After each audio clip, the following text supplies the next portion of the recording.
RPD area आहे, Gogate college, बेळगाववासियांना सगळ्यांना माहितीच असणार. इथे साप आलाय कॉलेजमध्ये. कोण बघितलं असा साप? ठीक आहे, अचानक दिसला काय? ओके. तर इथं साप केलं आहे आणि बहुतेक इथं रॅट स्नेकच सापडतात. आणि असं ह्यांचं पॅसेज आहे आणि इथं बरोबर डेस्कटॉपच्या बाजूला साप आहे. ठीक आहे, पकडू याला.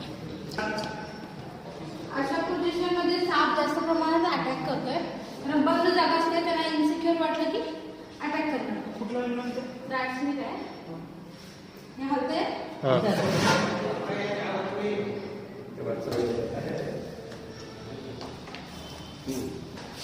पलटी करा, उचला उचला, असं पलटी करा.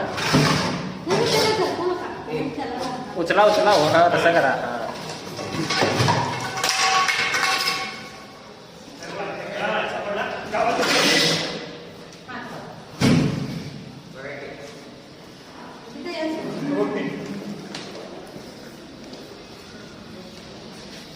रॅट स्नेक आहे, अंदाजे 4 ते 5 वर्षाचा आहे. हा आकाराने मोठा दिसल्यामुळे आणि नागसापाशी मॅच झाल्यामुळे म्हणजे थोडंसं कोबरासारखं वाटतं आणि त्यामुळे लोक घाबरतात.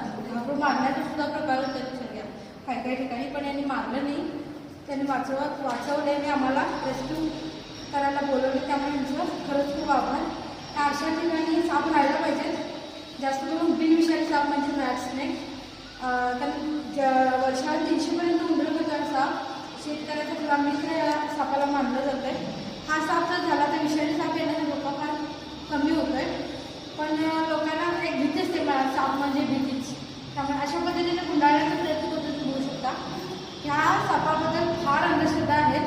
असाच हा साप गाई म्हशीच्या पायाला असं वेगळा करून दूध पितो किंवा याच्या शेपटीमध्ये काटा असतो असं सुद्धा म्हटलं जातं आहे. तर बघू शकता तुम्ही कुठला काटा आणि काय काहीच नाही आहे. त्यामुळे ह्या सगळ्या मिथ्स आहेत. त्यामुळे अंधश्रद्धेच्या आहारी न जाता सापाची जर सायंटिफिक माहिती तुम्ही जर घेतली तर म्हणजे लोक जे अंधश्रद्धेमुळे घाबरत आहेत किंवा मरायले तो ते प्रमाण फार कमी होईल.